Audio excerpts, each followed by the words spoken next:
Hello, everyone, and welcome to Hobby Hangout. My name is Leona, and I'm one of the video editors at Game Trade Media, and I also have with me Dave and Gretchen, the hosts of Painting Happy Little Minis.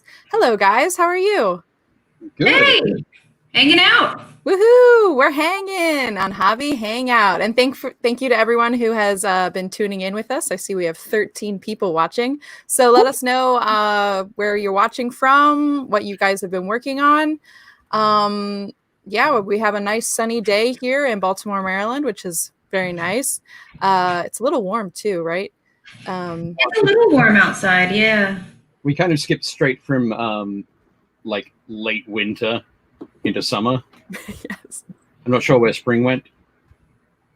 We don't need spring, it's Maryland. It was the springtime for me because I had all the allergies this week. I actually, knock on wood, avoided allergies this year because of all the face mask stuff. Oh. Normally, I'm slammed every May, but because every time I've been going outside, I've had a face mask on, I haven't been getting the pollen.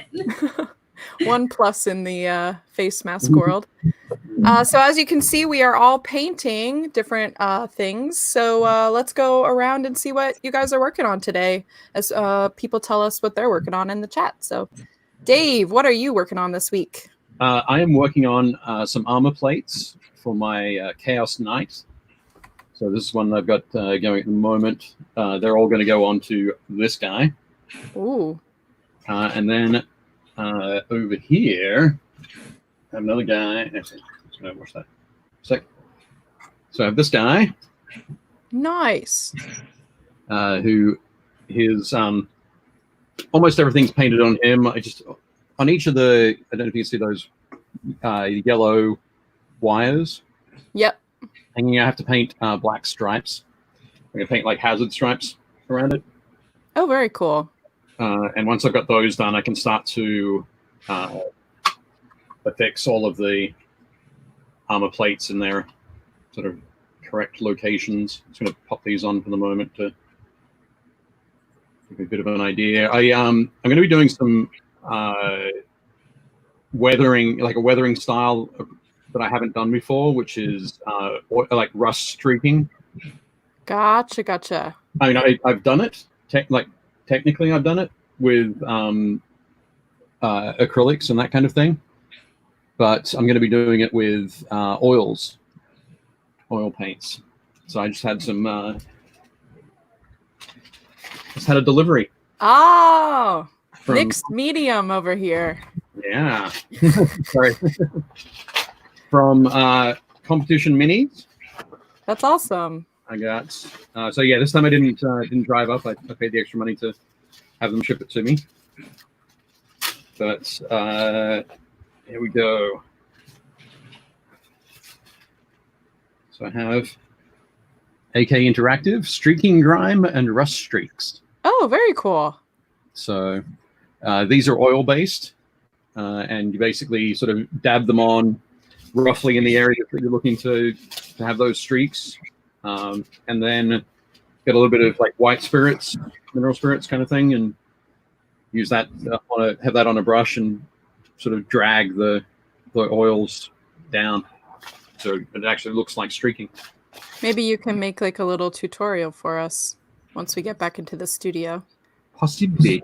Real quick before we jump to see what Gretchen's doing, I just wanted to shout out to the people who are watching us.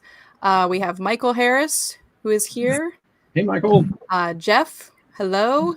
Hey, Jeff. Byron. Hey, Byron. David Moffat. He's actually going to take his daughter outside to play. Very nice. So they'll catch up on the rerun. Graham from the UK. Hi, Graham. Hey, Graham. We have Thomas, Roger, a Facebook user. If you're watching from our group, make sure that you allow StreamYard to access, like there's a link that you can click and it allows them to see your profile. So then I'll see your picture. And then we also have Kat. Hi, Kat. Apparently, Dave, your hair is getting a bit unreal. It's pretty amazing. Yeah. It has been 6 weeks since my daughter's cut my hair. 6 weeks, I think. 7. Wow. Weeks. That's so much. It's funny because my hair doesn't grow like that. I know. Honestly, Dave, your hair grows fast. It's true. It's true. Yeah, I think hopefully, I think sometime in the next month, my barbershop will actually be reopening. There you go. And I've been supporting them on Facebook, and liking their comments, that sort of thing. And Facebook actually told me the other day, "You're the Beatnik Barbershop's top fan. You can go and collect." I love when I get that. And I'm like, yay. Top fan. They only get my haircut like 4 times a year. So. And Roger says maybe your hair can be part of the show. Oh. Also, a separate thing. Yeah, like you can. Fiona, Gretchen, Dave, and Dave's hair. Yeah, it would be a separate webcam shot. Sounds good. Michael is working on a WizKids Shambling Mound, a Reaper Wizard, and a WizKids Hydra. Cool. Sounds like someone has a one-shot coming up. A brutal one-shot. Yeah. Also, Mike Becker is here, and also Chris Layfield. Hello, hello. Hey, hey. And thank you all for joining. I see we have 21 people joining us right now. So say hi in the chat and let us know what you guys are working on currently with your mini painting projects. We would love to know. And we heard from Dave. He's working on some... I know it took a little bit longer than usual. Oh, no, that's okay. We'll probably jump back in to see maybe some more details. And then Gretchen, what are you working on this week? So I'm working on the same dragon as previous, right? So I'm doing a little bit more of base coloring type stuff before I go in with that black. And then hopefully I'll get a really nice kind of inky, ethereal, night sky kind of look. And then I'm going to go and hopefully get to the wings today. So we'll find out. I don't really know what I'm doing. I'm just hoping it looks pretty in the end. I'm experimenting. That's what I'm doing. That works. I'm learning myself a thing through experience, trial, and error. You don't have to. The best way to do it. I'm also working on that dragon. I'm going to be painting the wings, as you can see, and then I was adding black actually to the to the spine. Spine. I keep wanting to call it the fins. They can be fins. They can be fins. Oh, good. And so yeah, we'll see. I saw on our group, Painting Happy Little Minis group page, Joshua Mushel, I think that's his last name. Anyway, he posted up a color scheme that was this dragon exactly, and it was red, but it had a lot of black in it. And I really liked that. So my hope is to put some more black. If people have tips on where to put black on this dragon, I would appreciate that. In the tips, in the claws, the tips of those spines. The show me the head for a sec. Yep. Those horns, very definitely. Yeah. You put some. I paint them black at the very tips of them. I paint black and then just blend it back into the red around the brows there. Oh, cool. Yeah. Look at that. That's what I'm gonna work on. Cool. Which is nice. Byron says you have pretty nails, Gretchen. I trimmed them. What about mine? I gave myself a manicure using the miniature belt grinder. Oh. That we use to sharpen swords. Oh, and Kat says, on theme, your hair looks very nice as well, Gretchen. She's complimenting me today. Woo! What about my hair, Kat? What about my hair? She's commented on everyone's hair except mine. Your hair looks lovely. I'm just joking. Your hair makes me miss having short hair, Leona. Yes. I know. For me, this is long, which is kind of funny. But Dave says, Mike says Dave has a hair squig. That is why it grows so fast. I remove it at night. put it into a little cage so it doesn't run away on me. That's incredible. Oh, also Michael says, "Hey Dave, happy anniversary." Oh, cool. Thank you. for your in your real life. My 15 years. Wow, congrats, man. That's awesome. I'm very lucky to have found somebody who wanted to stick with me for 15 years. So yeah. Isn't that what we all want? Someone to put up with us. Yeah. Exactly. Also, Kat says, I'm using her trick headphones as headbands to control your hair. Right. Nothing wrong with that. Graham says, I'm painting up some orclings from Dungeon Saga, and there are 6 little guys on a 22mm base and 1 piece mold. Oh. And it's a pain in the butt. That does sound fiddly. That's a also, someone on Facebook says, I'm just jealous of having hair. That is fair. Yeah. That is fair. So, as we work on our miniatures today, one of the things that I thought we could talk about is color and color theory. Yep. Which is a really big topic. And you even mentioned, I think, in our conversation last week, like, there's lots of different aspects to color and color theory. So I kind of want to open it up to the group and also to Gretchen and Dave. Like, when thinking about color theory, I guess, first of all, what is it? And why is it useful? Is like... I didn't know you were going to ask that question. Oh. And then we can, or we can just kind of jump off of whatever you want to talk about in terms of color theory. I'm prepared for that question. I'll take it, Dave. Thank you. I did how many years of fine art school? I should be able to do this. Yep. So color theory is just using the color wheel and using colors in a kind of like in a smart way. So you're not just like slapping colors on, you're looking at colors and you're using them in different types of ways to get a certain effect. And kind of knowing how they play off of each other in the color wheel and knowing how to change tones and hues to use them to your best advantage. There's lots of things involved in color theory. In fact, there's like 5 different 101 classes that you could go to that are just a semester of color wheel and aren't boring at all. I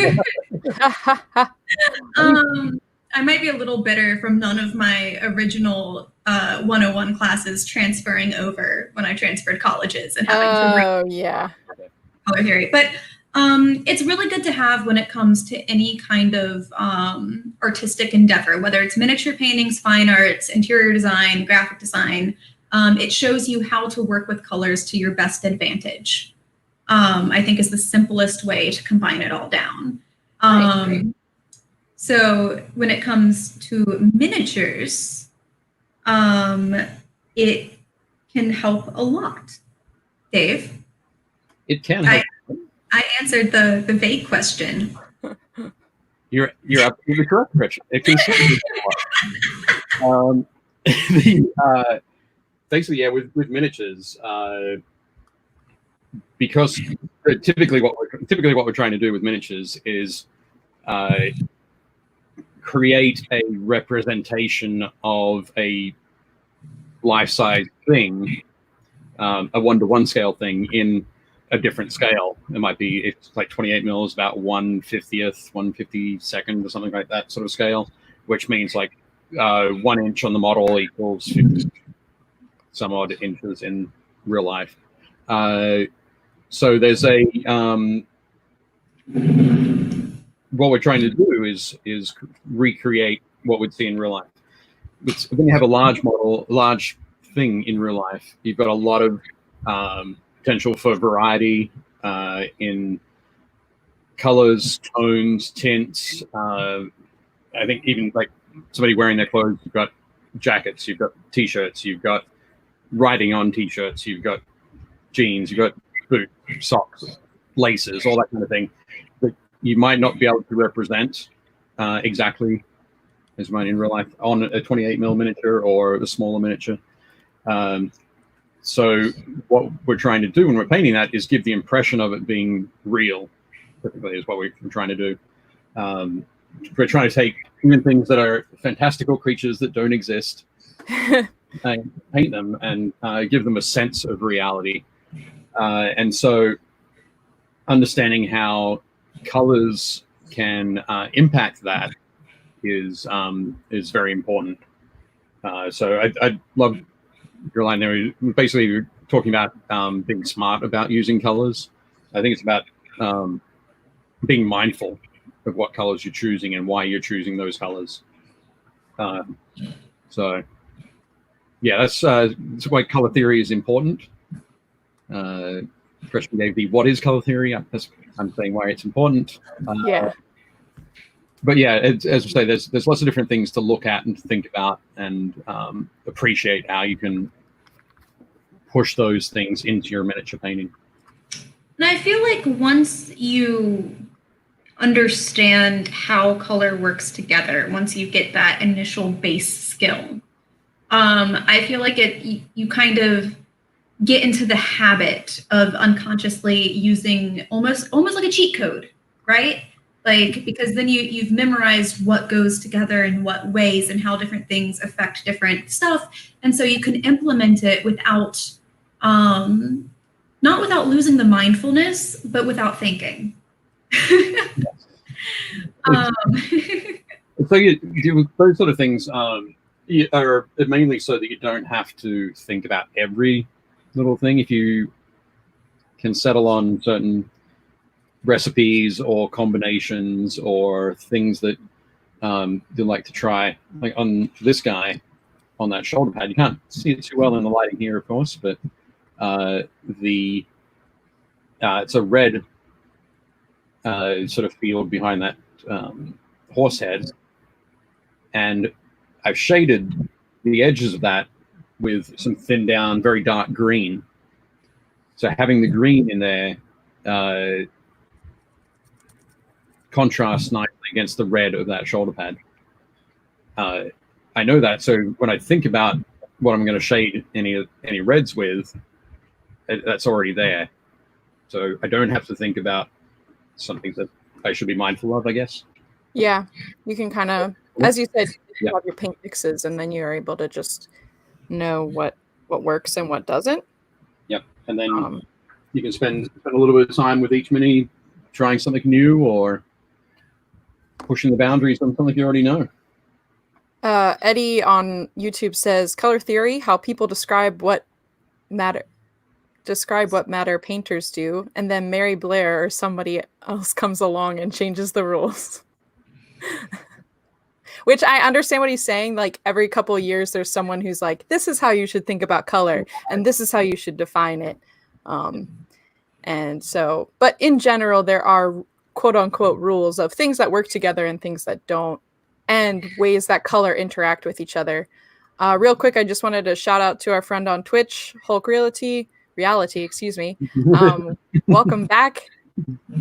They haven't joined us in a little while. I found this picture on article online. Excuse me. Okay. Nope, that's not what I wanted. That's all three of them. It's all of us. Okay, here we go. We're all in an article online. I really liked it's not a miniature, obviously, but I liked this picture because it showcased how color can interact with each other. Yep. And how like this purple is the same. So that interior rectangle. But it looks different depending on whether it's next to the blue or next to the orange. And same here, like the interior rectangles are the same colors, but they're interacting with the colors around them differently. And yep. Understanding that is helpful then when you're trying to create a paint scheme, especially I think for like an army, right? Yeah, very definitely. One of the things there, if we can leave that up for a sec. Yeah. You can see the red on the top right. So No, sorry, over to the right. Yep. Yep. Sorry. Just yeah. So those two there. The one of the other things that's super important is tone here. So because that the deep burgundy red is darker than the desaturated red rectangle in the middle, it's working okay. It's working fine. There you can see it stand out. yeah. For me, on the left of that with the blue, no, sorry, Sorry, this one right here. That one. The tones are both very similar, so there's a constant sort of fighting as to which one's more important or dominant. So it's looking at this kind of thing can really show how important it is to, when you're working on an army color scheme, creating a color scheme, or even if you're just creating a color scheme for a one-off mini or for a dragon or something like that, you want to make sure that you've got tonal differences in your colors, your color choices as well. Not just, I'll have a red and a blue and a yellow. Right. If they're all the same tone, there's no, you're losing contrast, and your colors are going to be fighting against each other. Because I feel like that's kind of what's happening on the bottom squares right here. Like the colors are really fighting with each other. It's almost hard to just like look at this blue-orange combo, at least for me. I'm like, whoa. Yeah, and I mean, it's something that I certainly point out all the time is whenever we see blue and orange next to each other, they should give you a great look. It should be a great contrasting look. But when you've got the tones that are almost identical, you've got that fighting going on, and it won't give you a good look. So it's so much more than just what color you choose, that kind of thing. There's a lot of different aspects to color theory. I just wanted to highlight some people talking in the chat. Chris Layfield was talking about color theory helps colorblind painters achieve a more realistic art without being able to see as everyone else does, which that's fair. Chris is colorblind. Oh, okay. Gotcha. Kat was saying, I teach quilting to explain tones values to beginners. I show fabrics and explain why prints work or do not work. The full combo helps them understand. Yeah. That makes a lot of sense. Especially, and she said, especially for high contrasts. Right. Also, hello to Wacky Attack. Thanks for joining us today. Also, howdy from a fellow who I'm not going to try. Zibarman. Yeah. Hi from Europe. Chris says tonal difference is the hardest for colorblind painters, which I can imagine because you can't, the whole point, that's like what you're missing from I think that's what the cones are showing you. Yeah, they're showing you tones. So you might have, but at the same time, your tone, like a red that appears like a lighter toned red and a darker toned red don't necessarily, the tonal difference doesn't necessarily, that doesn't necessarily translate, even if you can't see the color of it. Mm-hmm. So, that is a difficult thing. That's why it's one of the reasons as well that there's a lot of painters who like paint recipes. Gotcha. So how do you paint this? Well, you base coat it this, you put a wash of this color, and then you highlight it with this one. There's as long as somebody's thought about it and prepared the right recipe or an appropriate recipe, then it makes it a lot easier for folks. That's fair. Kat says, Roger, I find it easier than have them look at the color wheel and then grasp it. And she's talking about by showing people examples and patterns and stuff like that. Hulk says that he's painting a ghost, which is cool. And Mike Becker says colorblind painters are super good at contrast, though. Right. Do you find that in your experience to be true, Dave? I think I'd ask Chris. Chris, do you find that to be? Chris, do you find that to be your experience? Yep. Is it easier for you to do contrast? Achieve high contrast. One of the things that that's kind of fun to do sometimes is when you're trying to see if you've got the right tonal contrast is to take a photo of your what you painted and switch it to black and white. Oh. Right out of it, and see if you've got that tonal difference. So, but it's one of those things as well. You don't need to slavishly stick to massive tonal difference or to massive color differences, that kind of thing. Oh, Thomas was saying he actually uses a palette designer to figure out some contrast paints. Right. Or like painting recipe, like, you know, color schemes together, which I definitely recommend. I've done that even on like creating advertisements for Painting Happy Little Minis or Game Trade Media. It's great. You just look up color schemes. And someone with a much better eye has already done that for me. I follow blogs that post random color schemes up. Yeah. Just fun. It's definitely cool. You can check out things like film color palettes. There are some people who go through and they'll pick certain images from films that have a very distinct color palette, which is it's like a very deliberate color palette, and then turn it into like 7 or 8 colors from that shot. That's cool. I feel like if anyone has seen Luke Cage, they did a really good job creating a color palette for the different spaces of like the good guys and the bad guys. Right. I would highly recommend seeing if someone's created a color palette for that, because I'm sure it would look really cool. I know they've done it for a lot of Disney movies, because in particular, partially because it's my favorite color palette, but in particular, Brave stands out because it's all those jewel tones with just those pops of warm colors here and there. Yeah. I'm going to point out, of course, Mad Max Fury Road. Oh, yeah. For the blue-orange. Shout out to Mad Max. The constant, unending blue-orange.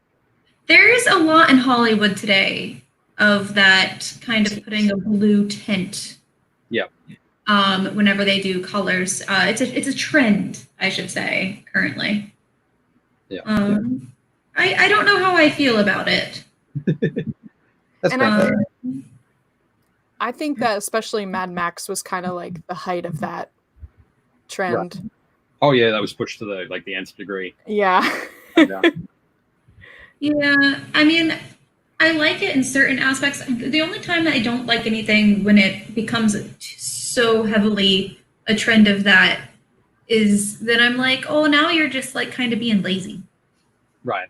Like, yes, it's pretty, but also like that's when we get back into mindfulness. Yeah, I don't think that the Fury Road was lazy at all. That was just no, that was not lazy. I think I was getting more towards like Jurassic Park, the new Jurassic Parks. They do it a whole lot. Yeah. And it's really almost jolting to see like the original sequels put up against Jurassic World. Oh, right. In that aspect. I think it kind of takes away from the realism. Right. The realism of dinosaurs. For sure. Actual dinosaurs eating people. Yeah, obviously. You know, the reality of that. Did I tell the chat how I put myself in the running to be eaten by a dinosaur? Did I do that last time? I did that.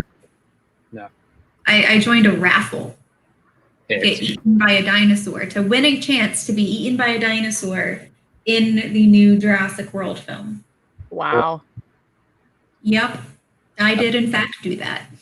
So crossing my fingers for it.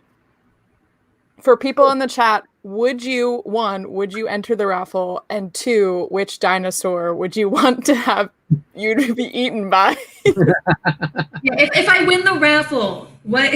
Just show up on site. I know you had a vision, but I had a chat room.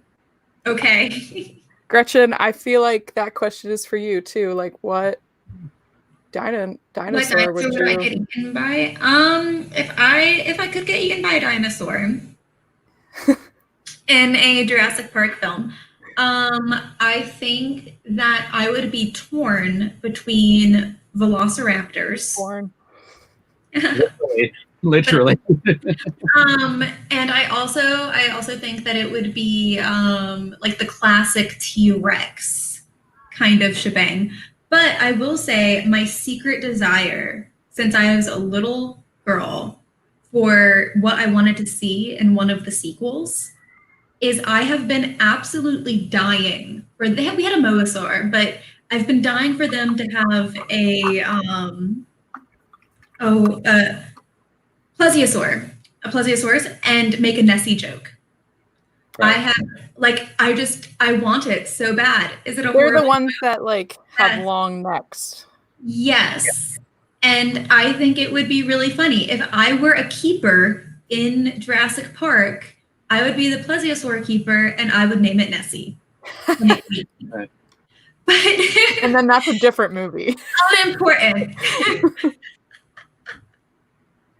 That's amazing. Thomas is gored by a triceratops because it's unexpected.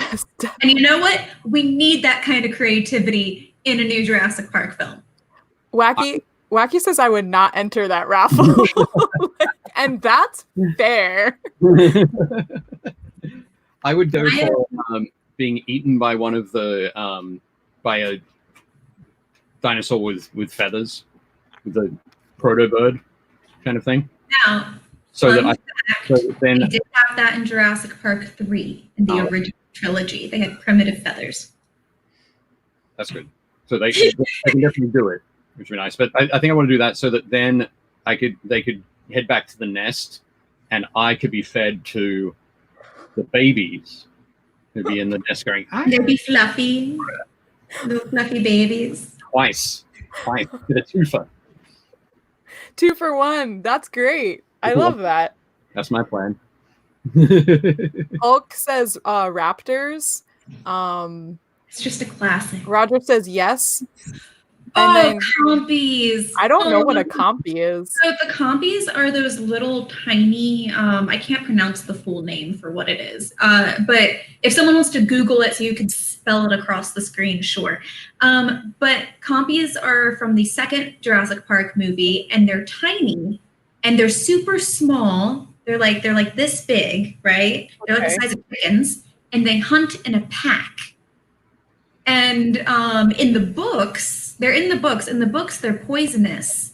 And what happens is they bite you, much like a monitor lizard, much like a Komodo dragon. And then eventually the bacteria from the bite, like you just like get sick, and then they eat you while you're alive. In the movies, see, Roger Moore's got me. I'm not going to try to pronounce that. Anyways, in the movies, it doesn't say if they can like poison you or not, but they do. They overwhelm you in numbers and eat you while you're alive. Yeah, gotcha. Fun fact. Spoilers. They're in the first book. If you read the book by Michael Crichton, and they actually eat the Hamden. They eat the guy who made the park, and like this karmatic justice. Because he's a real jerk in the books. He's not Happy Grandpa. And in the film, he's like a happy grandpa. In the books, he's just quite awful. Kind of horrible. And you're kind of glad that he gets eaten. You're like, yeah, you deserve that. Yeah. I really like dinosaurs, guys. So that's a wormhole of I also love Jurassic Park. Graham says, charged by a triceratops for me. Chris says, die eating dino nuggets when dinosaurs broke loose. So he's just chomping on dino nuggets. That would be hilarious, though. That would be so on point. I'd love it, because you could have, like, you're eating the dino nuggets, and you're, like, excited, and then the water and, like, your juice just... You're like... If you're sitting there and you're biting the heads off dino nuggets, and then a dino comes over the top and bites you. You're like, you can see it. The poetic justice of it all, right? It would be good. I feel like that would be a good movie moment. Right. Such a good movie, guys. We should have handled the Jurassic Park World sequels. We should have handled it. Our movie would have been so on point. Just going to say, I'm sure that there's going to be remakes in the next 5 years anyway. So And that's okay with me because what? Once more, I will have an opportunity to be in a film. I'll be like 80 by the time they do a whole nother like 3-part movie series, but I will walker myself over. I'll be like, once more, please. You're like, I'll be the old lady. I just want to be in Jurassic Park. I used to have dreams when I was a child that I would be in the movies, like they were making other movies, and I would be in them. And in the middle of filming, all the dinosaurs turned out to be real, and then they would try to eat us. It's a good dream. Everyone's in a silly mood today. Byron says stomped by King Kong, who I don't believe is a dinosaur. Could be on the though. I'm sure he's going to be coming into one of them later on. True. Also, Scott says hello. Hi, Scott. Thanks for watching. It's okay if you're late. We're just talking about dinosaurs. We're just having a fun time. That is my hobby. Okay, you guys want to know how much I love Jurassic Park? I think we know. I'm home right now, so I can show you. Oh, yeah, you can, actually. Chris says that, Gretchen, when you see Chris Pratt, make sure you pitch the dino nugget at death. This is my life size. Oh, my God. It's bigger than me. This was gifted to me by a friend. It's beautiful. I dress it up for Christmas every year. That's incredible. Cool. And so now I'm going to sit at the head of my table. Yeah, no. I have a ton of random dinosaur things just hidden. There's a dinosaur in every room of my house. You could have a scavenger hunt. Someone a while back in the group painted up their kids' dinosaur pet toy. Their little pet toy. It was a dino toy, and they repainted it, which was pretty cool. Okay. I don't know if you remember seeing it, but they did a nice job. I don't know. Which is kind of fun. Okay. Should we talk about contrast? And I'm not talking about contrast paint. I'm talking about contrast. Get contrast paint out of here. I mean, no, we love it. I'm using it right now. But no, based on the, I guess the answer I gave to one of Graham's questions. Yes. First talking about mine's on like color theory. That's it. All good. So yeah, basically in that answer, what I threw in there was I started talking about contrast, and I went through essentially what I mentioned before, where I said because we're painting minis, we're trying to push real world scale lighting and appearance into 28mm minis or whatever size we happen to be painting.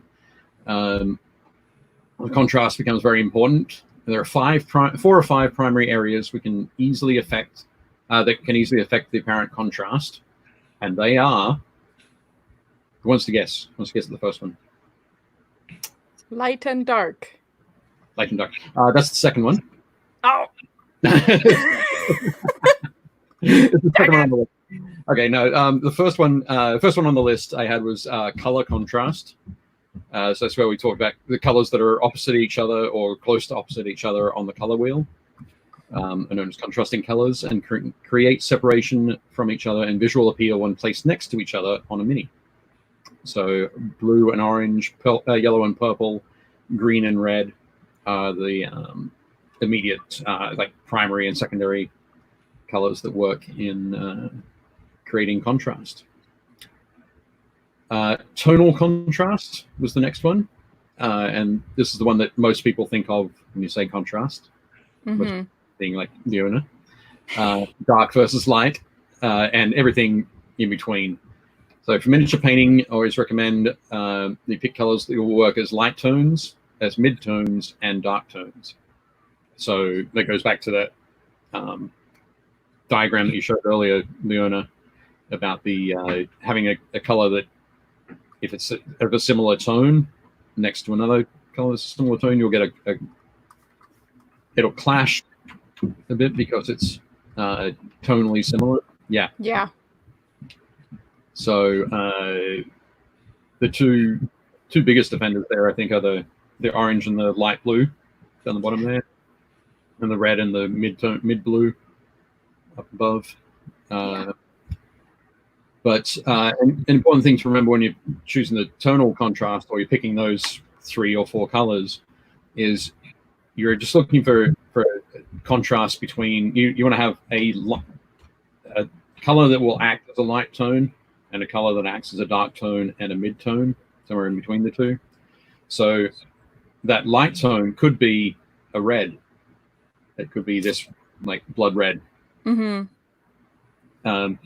And then if that's your light tone, then your color mid and dark tones are obviously darker than those.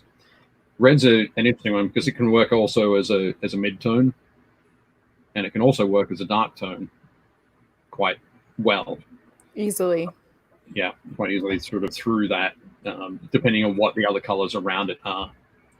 Would you consider the red in this to be the mid-tone here? Can you zoom in a little bit on that? Sorry, it's a little blurry because of I grabbed it from a website. I didn't realize it was so small. Right. I'm just going to move to the big screen, so turning my head, sorry. And bigger. Okay. Here, so the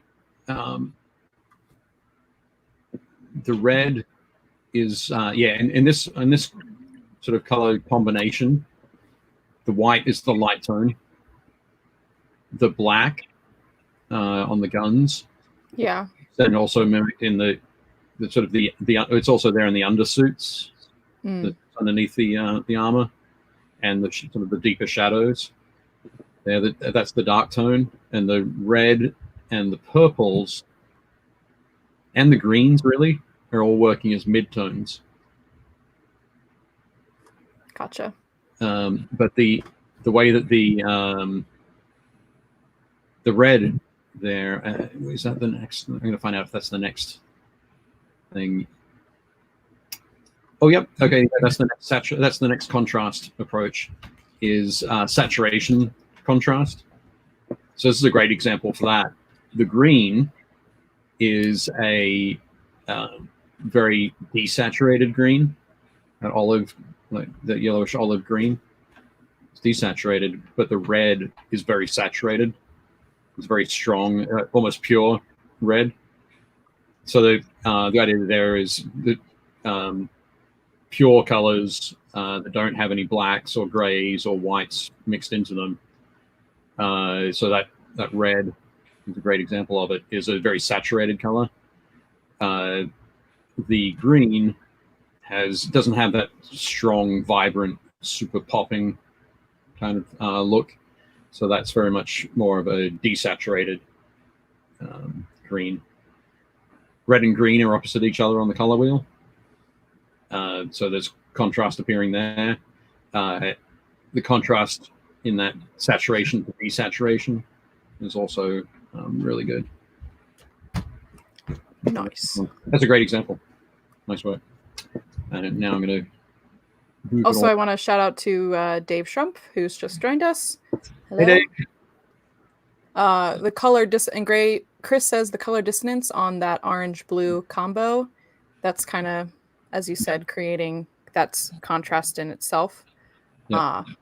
It's creating, and there's on that square, it has a color contrast, but it doesn't have a tonal contrast. Gotcha. And so it's creating a vibration almost. Yeah, that's why my eye doesn't like to look at it. Yeah, I'm going Exactly. Mike says that he just posted what he's working on in the Painting Happy Little Minis group, and he actually made the photo black and white to show what you were talking about, to see the contrast, which thank you, Mike. That's awesome. That will definitely help. But so I had talked about saturation contrast. It has to do with the purity of the color, the bright red. Because I was using an example for Graham, who's in the UK, instead of UK postbox. They were usually painted red, like a very bright, saturated red. But yeah, introducing black, gray, or white into that red will start to lose that saturation. Next one is one that Thomas Roach has mentioned in the comments, is temperature contrast. So much of this can come from the color wheel too, but the idea is going to be pushed into more neutral colors. There are warm colors, reds, yellows, oranges, browns, and there are cool colors, blues, purples, greens. Painting a mini entirely in warm colors can leave it looking a bit flat or lacking something, including by including a cool color in the scheme, you can really help everything pop. There's another focus. There's a reason to move your eye around the canvas, and the canvas being the miniature. I don't know if this is a good example of that, but I feel like the blue in this is the cool color. Yep. And that even just the accents right here on the like jewelry helps really move. You're kind of going, whoa, around and around. Yep. I think using color as a way to balance your composition is where that really comes in handy. Yeah. Because if you have all cool things and you have a bunch of cool things and you use those little pops of warm colors to draw the eye around, even if you have more subject matter on one side of the mini or the sculpt, you're still bringing that eye around to balance it out using those warm colors or cool colors, depending what you're using as the accent. Yeah. I'm not sure if I explained that perfectly well, but yeah. If you can just pop back to that picture. Yeah. One of the things when I talked about cool colors there, I said blues, purples, and greens. Blue is a cool color pretty much across the board. It's tough to get a warm blue. There are ways to mess around with it, but or to push it towards a warm area. But green, because green can be on the blue end or the yellow end, you can have a warm green and a cool green. Most greens are typically presented as being fairly cool, but here the green has got a lot of yellow, a lot of bone kind of looking to it, which keeps it quite warm. But having that yellow in it works really nicely alongside. It's a great complementary color, not contrast, but complementary to the tones in the skin. And on the base, the orange, on the wood and the metal, and also on that icon that's in the center of the chest there, or in the torso. They're all working very well together. They're complementing each other very well, which is why that light blue is popping so much. I feel like you can just see it so well, as you said, because everything else is very well working well together. It's complementary. Yeah. So we have that one. That one's temperature contrast. Another one, which is typically people try to tackle this because they've been painting for a while, is texture contrast. So we have on a lot of miniatures that we work on. Some of them they might have texture like fur or chainmail or hair, that kind of thing. Beyond that, though, very, very rarely can get good textures put into cloth or armor or that kind of thing. You've got your smooth surface of your shield might look exactly the same, might have the same physical texture as the smooth surface of the cloak on a small miniature. The idea with texture contrast is painting highlights and the shadows onto those in a way that mimics the look of highlights on those types of materials in nature. So would this be kind of an example where it's very much of the similar colors, but you can really you can see that the chain is different, that this is different, the leather of the I don't know, zoom in a little bit if you can. Yep. So they, it's not a perfect example. not a perfect example, but it's getting towards that. One of the things I was thinking more of is like the difference between, let's say for example, if this cloak was, or the coat was material, was a woven material. Gotcha. And we're going to guess that the belt, or the belt that's holding the quiver onto his back, Yeah. that is leather. What we'd want to see there is two separate approaches to highlighting. A lot of it really comes into a lot more sort of micro detailing. So rather than painting highlights that are nice and long and flowing and work and follow the edges of those, that robe or that sort of coat, sorry, we work across those highlights with little tiny cross hatches. I keep doing it up close to my face. You might not be able to see what I'm doing with my brush. Tiny rather than a big long sweeping brush stroke, little tiny hashes across it, to give that sense of a texture. So adding that sense of a texture to a flat surface. So by doing that and creating that sort of contrast across the model, you can you're increasing the realism, I guess, what you're looking at there. If you're painting a metal that is like a beaten metal, or like hammered copper plates, or a darker like cast iron, that kind of thing that has a lot more texture to it. If you're going to work out ways to do that on a miniature, like stippling or however the brush strokes end up being, that can give you more of that great texture. I know that sometimes in judging painting competitions, there have been times when we've had two fantastic models that are vying for a top spot, and one of them has taken taken a similar approach to all of the textures on the model, done a brilliant job of painting it, but the other person has also done a brilliant job and also looked at that texture difference. So there's that. And then finally, the last one to talk about is the finish contrast, which really comes down to things that are matte, satin, or gloss. So that's what Kieran said. I see my car design brother talk about getting contrast with color, black using matte, satin, or gloss areas. Yep.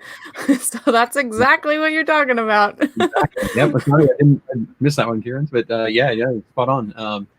So yeah, it's definitely. I mean, cars are a fantastic example of that, and particularly custom paint jobs for cars. Yeah, you can have an entirely black car with so much different contrast on it by using those different finishes.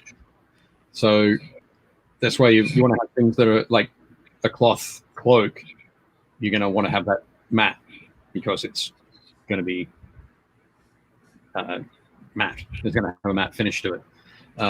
If you want to have like shiny patent leather shoes, you want to have those glossy, and you want all of the highlights on it to sort of reflect that glossy sort of finish. You want, if you're trying to show that something like somebody's wearing a cloak but it's been raining, or they've got snow on their shoulders and it's melting, there will be areas that will be glossier. You want to paint some gloss sort of finish onto the shoulders. But you can also emphasize different things like shadows on metal, for example. So like on this guy, bringing towards the center, just looking at the hip joint there, the shading underneath is a little bit more emphasized by putting a wash on it over that. So you've got the shiny metal surface, by putting a wash on it that mats that reflective surface down, emphasizes that contrast. So it's a great thing to do on any metallics that you're painting, is just put a matte finished wash down and sort of into the edges, into the shadows. So you'll really put that contrast feel. Do they sell? Does painting companies sell a matte finish? You can buy yeah. bottle. Typically, there are a lot of different matte finishes that you can get. I think I have, what do I got here? Yep, a Vallejo matte varnish. Oh, nice. There. There's Vallejo also do a gloss, and they do a satin as well, which I think I have on the table somewhere. Nope, not under there. So you can use things like that. GW now for their shades, like here I have a Nuln Oil, which is a black wash. They have a gloss version of this as well. So they have a for those people who don't want, who just want to put the wash over all of the metal. Gotcha. The gloss version of that will keep that metal shine to it. Generally, when I'm doing washes, I'll mainly use it to push into the shadows rather than putting it over the whole piece. So use the not gloss version. But one thing that can help you definitely get a much more of a matte or a matte / satin kind of finish is doing washes with the regular paints. So just take the regular paints, thin them down a little bit with some water, and you'll get a matte finish to it. So if I add a couple of drops of black paint to the Nuln Oil, I'll very definitely get a matte finish. So yeah, I think those are all fun things to think about when you want to think about contrast and ways that you can push it. But now I'm actually going to go and hit refresh on the Facebook page so I can. Oh, so you can see Mike's. See Mike's mark community. Is there one that you? Is there one that you would suggest working on first? Because I feel like there are a lot. Like maybe because there was like color, light, saturation, warm versus cold, temperature. Yeah. I would say that the standard, if you're talking about, because most of what I do, most of the painting that I do is painting for armies, for wargaming armies. Okay. So trying to pick a set of colors that will work well as a uniform, essentially work as a uniform across the army. Gotcha. So for me, tonal contrast and color contrast kind of go hand in hand. So I want to pick colors that have that. I want to pick a set of colors that have a light tone, a mid tone, and a dark tone, and work the colors into those. So look at what's going to be my dark tone, what's going to be my overall mid tone, that kind of thing. So that's usually how I work. One of the things I'm going to do with this guy, once I've got all of the armor plates finished and stuck on, is actually shown to some of my friends and who focus quite a bit on particularly like the color contrast and saturation and temperature contrast. Show them and say, okay, where do I need to go with this? And I'm pretty sure that one of the first things they're going to say is it needs a cool color in there. And then I'll be able to ask them, where should I put it? Tell me where I should put it. At the moment, the lighter color that's in this one, so it looks a bit like a white. It's kind of like a greenish gray white. It should have a effect on it. I'm not sure it's working as well as I would have liked. So, gotcha. And particularly if you want to put those like the streaking effects and the rough effects on it, that's just another warm color added to a stack of warm colors. Gotcha. It might be that I need to go through and put some blue into the shadows on the silvers. It could be as simple as that.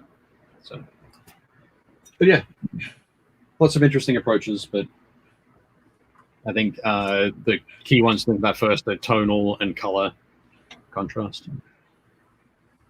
That makes sense. So for everyone out there, color contrast and tonal contrast.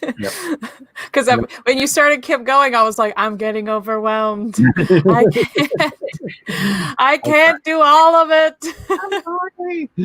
Oh, Chris says you haven't even mentioned the sweet and sour contrast of the paints.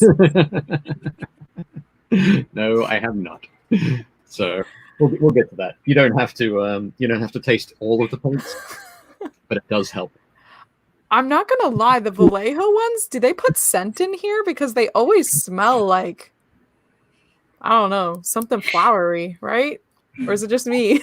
They knew Dave was gonna be licking them, so they thought we'll flavor them for Dave. Yeah, that's gonna be tough. It's gonna be really tough when I'm using these because these are oil based. Don't eat them. It will kill me. Yeah. Kat says, great show. Last week felt like a masterclass on lighting, and this week color theory. Oh, thank you. Thank you. I'm hoping to make it informational. Also, people have their own tips in their own painting life. Please feel free to share them both in the chat and in the group. Because it's definitely great to let people know what works for you or what you've found to be really helpful. Especially I feel like I haven't seen a lot of texture contrast, and maybe that's just because I'm not really looking for it. But what do you think, Dave? Do people do that a lot? I gotta say that there's you typically don't see it in wargaming miniatures or miniatures for use on the tabletop because they're being used at arm's length kind of thing. So it's not something you see until you bring it this far away rather than that far away. So yeah, it's not something that's particularly prevalent, but if you want to take your painting a little bit further, or quite a bit further, depending on where you're at, that's one thing to kind of think about. That's cool. I think it's always interesting to see people who are doing. I think one of the things that made me think about it is from when we were talking about non-metallic metals,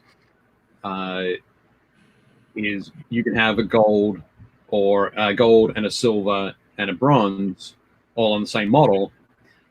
But if you're taking with the non-metallic metal process,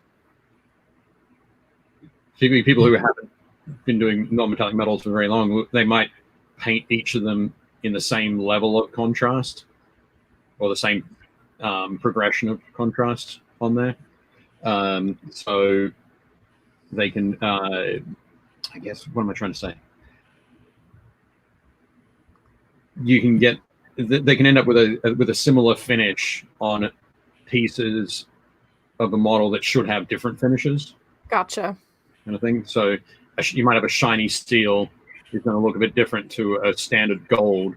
Right. Which is going to have a different appearance to a tarnished bronze. So you're going to have very different kind of textural feels for those two. So just something fun to think about. And as you said, to help push your painting to the next level, if you feel like, oh, I want to challenge myself, I guess, in a hobby, which I think is always a fun thing to do as you learn more about the hobby. And I think it's always fun to do kind of a challenge. I mean, I'm challenging myself right now. I should probably take a picture of what I'm doing because I can't move the camera. I have turned my dragon upside down and I am attempting to use a mix of contrasts and watered down paints to create a watercolor galaxy effect. We'll see if it works. Tell me more. It looks really cool right now, and I'm faking it till I make it. It may work. It may not work. Stay tuned. So is that what you're doing? If we were to check in, you wouldn't be able to hold up the miniature or anything? No, because if I move it, all the swirls that I have so intricately plopped Gotcha. Which I did something similar to a different dragon to kind of imitate watercolor, but I'm doing it a lot more aggressively to try to get that galaxy swirl effect. Yeah. So I have to be very heavy-handed with the paint on the inside of the wings. So if I move it before it dries, then I'll mess up the effect. Right. Yeah, you should take a picture of it. Yeah, I'll do that. Oh, I move my... And how about you, Dave? What have you been able to paint? Or what were you going to say, I guess? I was going to say, I just looking at the time, we should probably have a look at some minis from the group. We can totally do that. But as far as what I've painted, not much. I have added more black. I think you can kind of see it. Oh, yeah, definitely. On the camera. I took your advice and tried to paint. Why is it not focusing? You're okay. good. It's all good. You see it. But I had this weird thing where I was painting the black and then I was like, wow, I really want it to blend in. And I kept using thinner amounts of black and realized I need to add in the base color. Yeah, it's always good. I needed to mix. I was like, why isn't this not blending the way I'm expecting? Oh, I didn't mix it at all. Okay, that's fine. The camera is not picking up as dark as it is, and I'm like, no. But I'm trying for you guys. Just quickly though, Thomas Rich said, do you use fans or stuff to dry your minis mid-paint session? I do not. I do have a fan going at the moment because it's hot. It's over the other side of the room. But it's kind of funny. I have so every Friday night I do a hobby hangout kind of thing with some friends, and we have one friend who uses. That was me sending. Dave. Christian sent us photos, and everyone heard. But yeah, sort of mid conversation, there'll be like the sound of a hairdryer.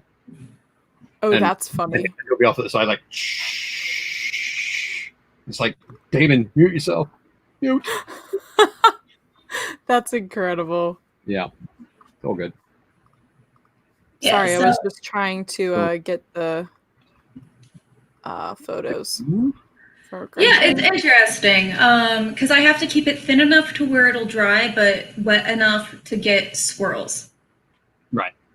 And blooms, which it is drying. Like even in that amount of time, I went to the other side to add more purple, and it is in fact drying very quickly. So we'll see. We'll see what works. Yeah. The colors are a lot more vibrant in person because I really want to build up. I don't know if you've seen like galaxy watercolor paintings that are really popular right now, but it doesn't work without contrast. Right. So the rest of the dragon's going to be a quite dark black. There we go. Here's one part of it. And then I'm going to build up some dark purples in there and some very dark blues. And they're all going to hopefully look very swirled and less shiny from the paint being wet when I take a picture. And then I'm going to fleck white flecks in there to be stars. Cool. And maybe we'll get a galaxy dragon. And maybe we won't. But we'll have learned something along the way. I did at the front... since we were talking about light sources last time, I did attempt to do a little bit of a glowy light source around that Northern Lights themed belly. Right. So we'll see. Cool. That's cool. Who knows? Excellent. Maybe it'll just be a hot mess, but... Hulk says that is some epic swirling and that they like it. So, looks good. Yeah. It'll be interesting to see when it's dried. It'll be really interesting to see it when it's dry. Yep. So for everyone watching, thank you guys for continuing to watch so far as we talk about color theory and all things dinosaurs. But right now we're going to take a moment and look at some pictures from our Painting Happy Little Minis Facebook group. And you can join that on Facebook, obviously.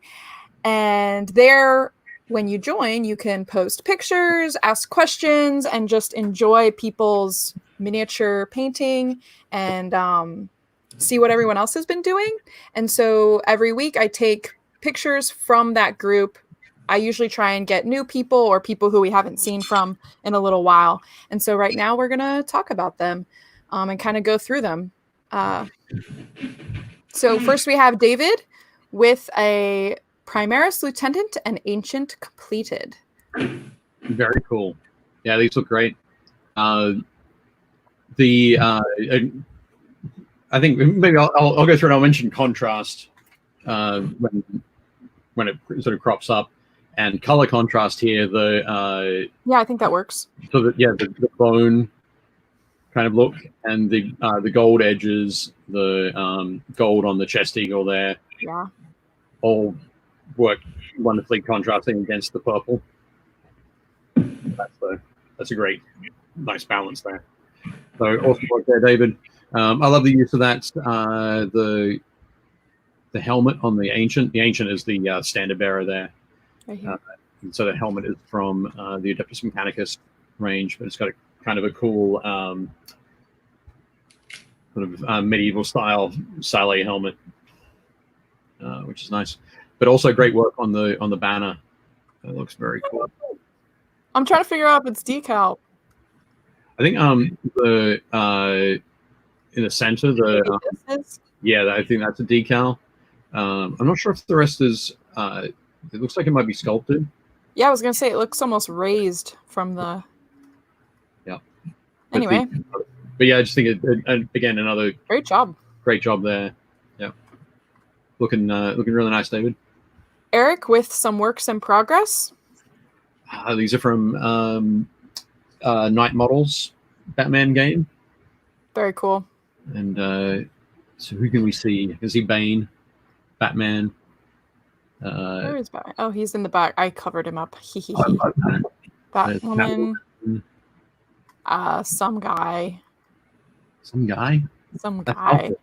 That's Alfred, for sure. Oh, it totally is Alfred. How dare you forget about Alfred? Michael Caine Alfred. But and the Tom Hardy Bane. Great. Nice. Looking really good there, Eric. Yeah. And I love the sorry. The the brickwork, the cobble or the brickwork bases, having that sort of bright red or the reddish orange kind of thing, which is so super typical of bricks in on the northeast or in the east of the US. It just looks great, and it works super well against the Gotham PD guys there. Yeah, gosh, that is really nice. Yep, looking good. Jeff Lee with a unknown miniature. Unknown. He didn't say. Did you say that Dave was in the chat? Dave Schrumpf. Dave Schrumpf, tell us what is this mini? I'm feeling this might be a Reaper mini, but yeah, it looks fantastic. I think my favorite parts are the gold. The golds we used to sort of pick out the edging. So on the book. I guess even on our pants a little as well. Yeah. And one of the other things I love when talking about a little bit about texture as well, the look on the book has that really sort of beaten old leather book bookbinding kind of look, and that's the texture that's giving it that.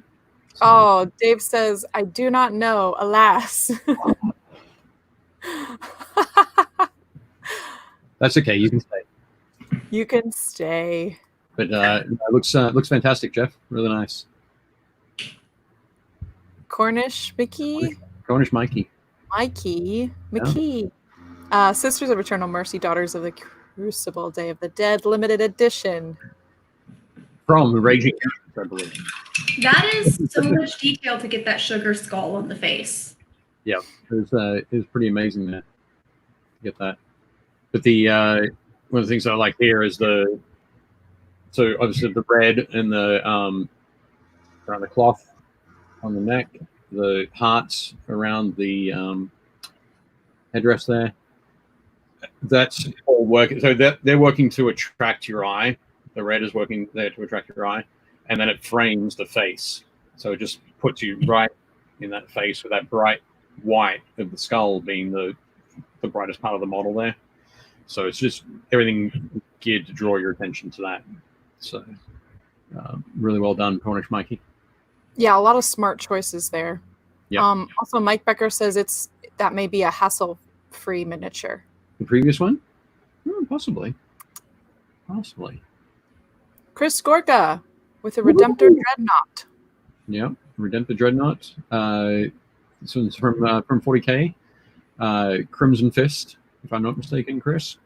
Right? Big Crimson Fist, yeah. It does have a Crimson Fist. It does indeed. So one of the things that Chris has been doing with a lot of his painting, when we talk about some of the contrast stuff, is that obviously those big flat armor plates, there's that nice subtle gradient on there from the dark blue to the lighter blue, the mid blue there. Yeah. But overall, so you've got some nice contrast in there, but overall, they're not trying to fight. It's not trying to fight for your attention. It's letting those other more detailed or more textured areas, like the fist or the plasma gun there, and the little launcher up the top. I think I just have to put my hand around head like that. It's letting those sort of textures stand out. That's fairly typical of Chris's painting, which is cool.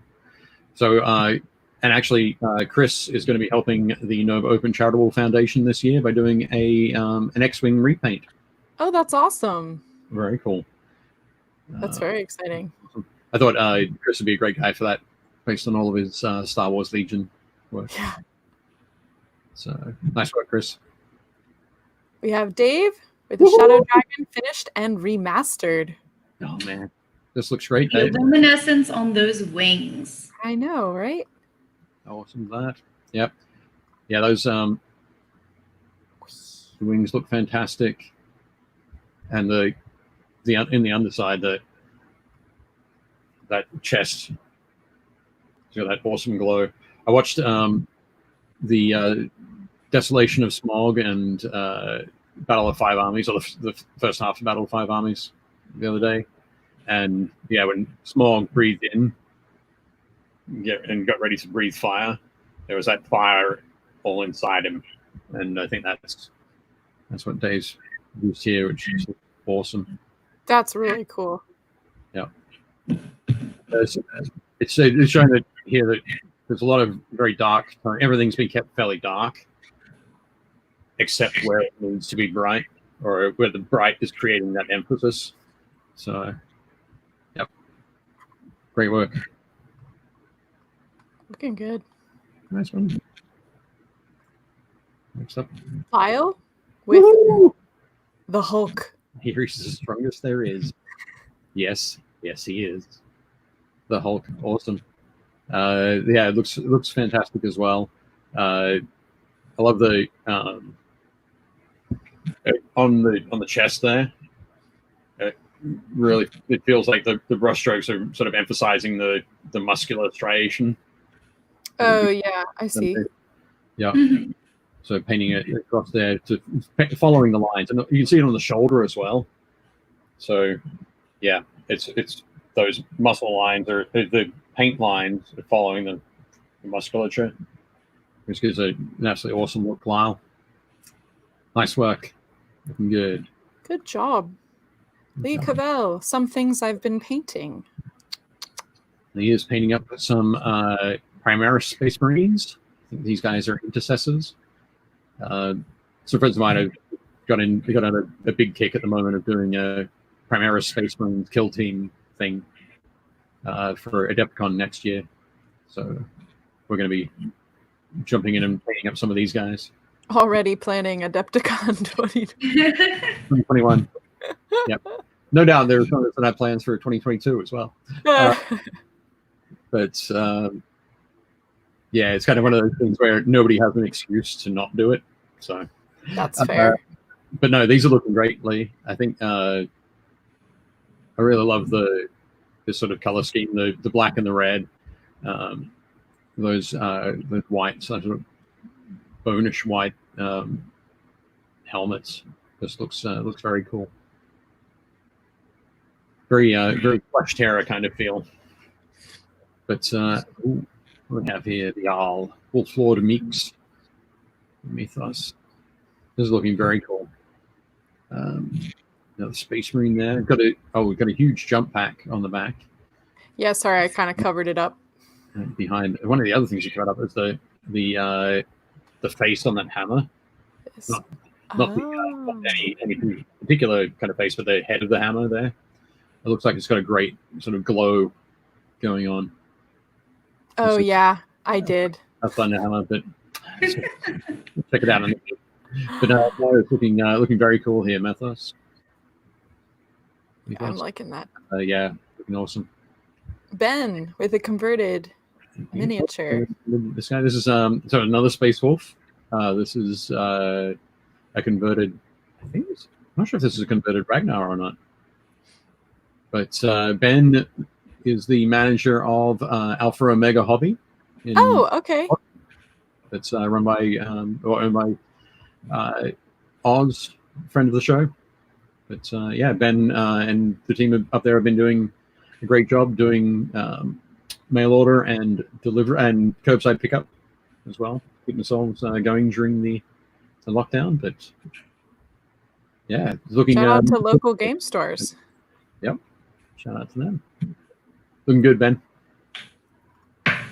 Old Wolf Studios. Nice. Yeah, I saw this in the group and just thought, fantastic.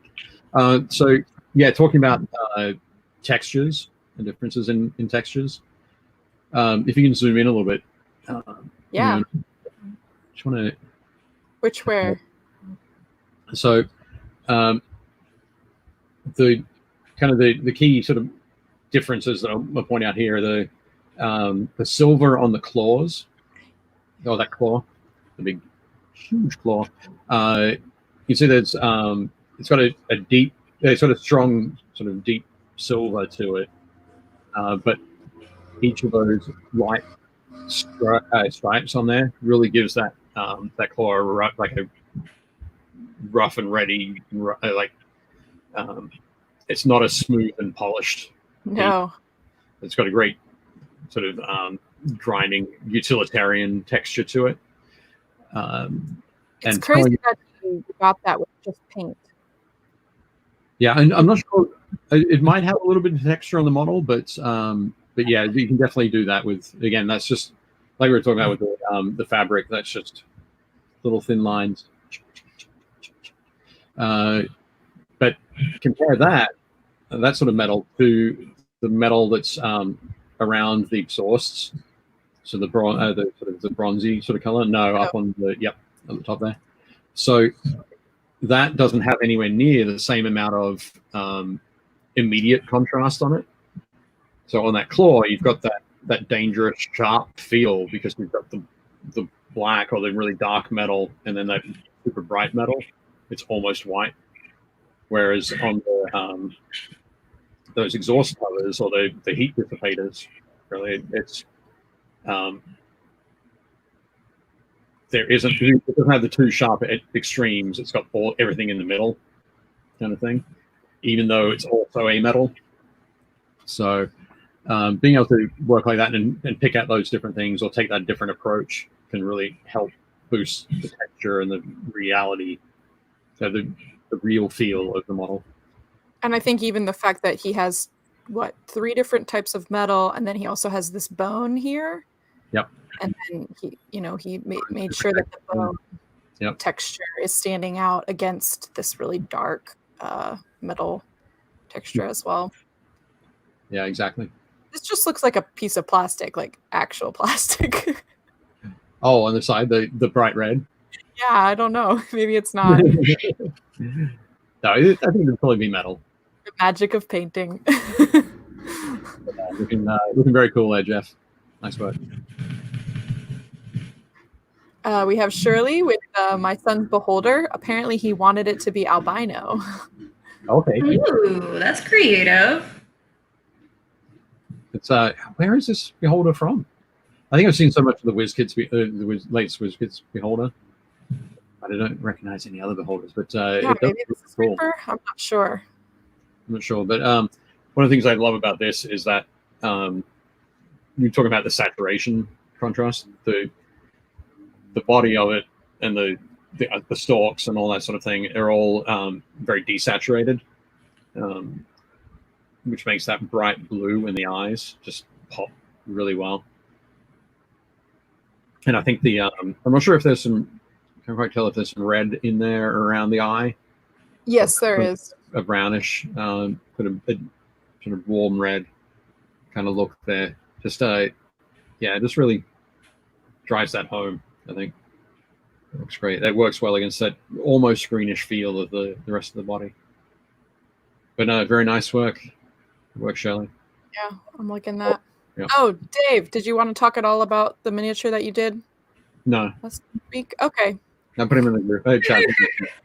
That was such a sure no. That was such a positive. Everyone, Dave Taylor, everyone. just for this was working with that. This is mainly color kind of contrast across it. Yeah. Although there is a tonal effect going on as well. But, the main color one is the purple and the yellow. Oh yeah, here. The purple kind of underpins all of the body, from the back of the tail all the way through to the fist at the front. Gotcha. And actually, purple goes through onto the what do you call it? The tentacle head. Oh, okay. But yeah, that was the main sort of thing to it is get that color contrast going.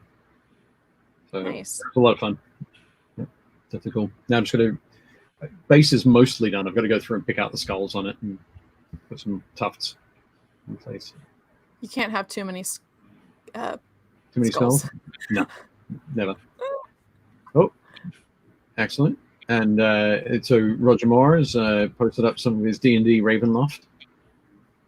Are these okay? The board game. Very cool. Can you zoom in? Yes. Can Which? I can only move my head so close to the screen. Yeah. Which miniature would you like to? All of them. All of them. Just go back and forth. Oscillate back and forth. No, not too fast. I'm sorry, everyone watching. I'm in a weird room. We're having a fun day today. Yeah. I think these are all really cool. I love it that the Dragonborn there. I'm guessing it's Dragonborn.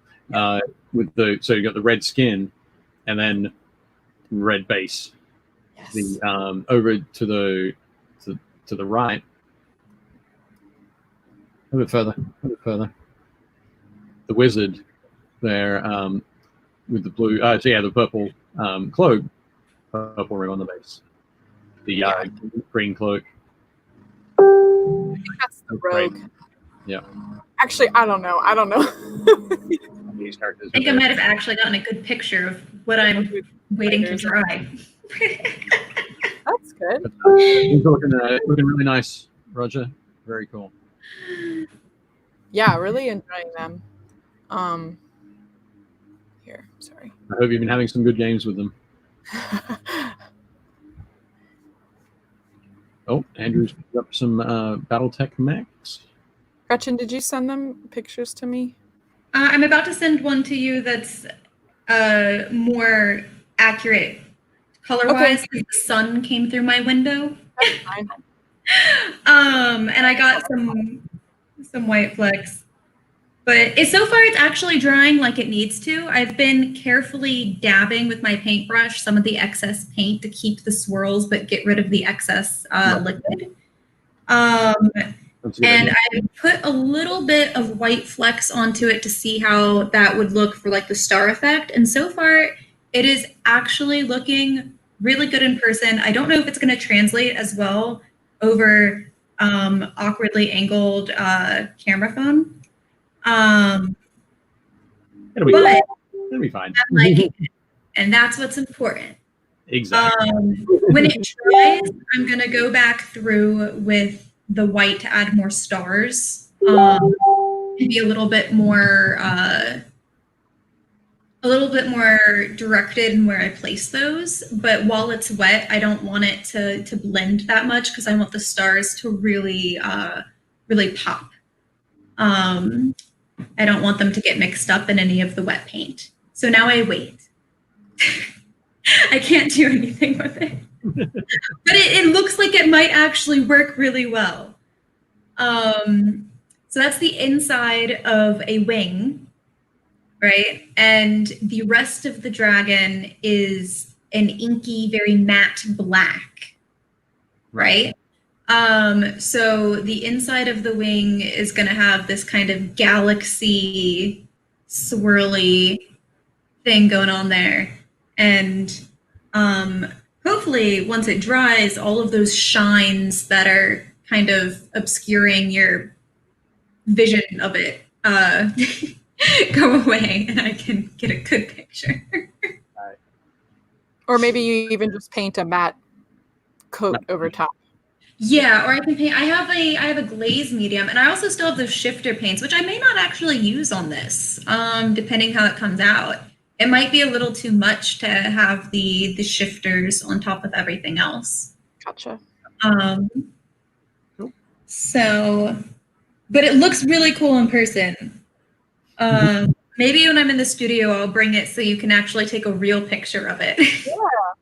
Yeah, you should. Like, I promise, there's fun details. Excellent. Yeah, so Galaxy Paint Dragon. When it dries, you'll have to post a picture in the group, and make that happen. We are actually basically done for today's show. I know we. Yes. We have one more model. We have one more model. Did you want the final model? Yeah, we can make that final model happen. Show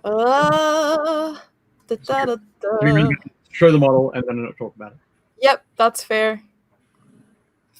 And last model. Woohoo! Looks super cool here. I think there's quite a bit going on with the texture on the model. There's lots of panel lines. There's lots of different armor plates, that kind of thing. And sorry, who painted this one? Andrew. Okay. So yeah, Andrew's gone through and in some panels, like on the arm, on the forearms there, you've got the lighter sort of tan color. Same as on the top there. When you come down into the legs, right, the back of the thighs there, and down around the ankles, there's that deeper shadow. But by putting in those similar highlights, those edge highlights there, it's helping those to really pop and really define the edges of the shapes of those plates, which is looking great. But yeah, definitely looking very cool. This would be it'd be great to see it in a scene where it's sort of coming around from behind some sort of rocky outcropping. But